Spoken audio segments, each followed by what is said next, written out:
Pourquoi optimiser? Plus que ranger proprement, il faut pouvoir gagner du temps, pouvoir économiser de l'argent, améliorer la qualité de service et rendre la vie plus facile aux équipes et aux clients.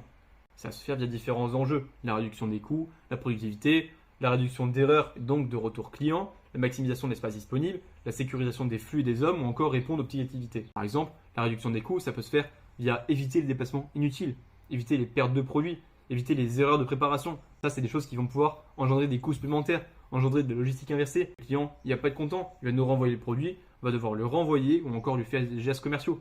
Il y a aussi les enjeux de productivité. Ce qu'on cherche aussi, c'est éviter les erreurs, évidemment, éviter les retours clients. Ça se fait notamment via le service emballage, le contrôle qualité, donc vérifier que tout soit conforme avant expédition, que ce soit le bon produit, qu'il soit en bon état et qu'il soit en bonne quantité.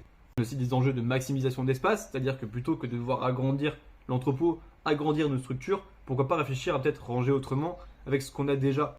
Ça permettra aussi de pouvoir contribuer un petit peu à son échelle au développement durable. On va ensuite avoir aussi des enjeux de sécurisation des flux. Donc en fait, ça veut dire éviter que les personnes travaillent dans les pattes des autres. Concrètement, ça veut dire qu'on va éviter des arrêts de travail, on va éviter que nos équipes s'embrouillent entre eux, qu'ils ne soient pas contents, qu'ils soient énervés. C'est toutes ces choses-là en fait, qui sont à prendre en compte quand on cherche à optimiser son activité.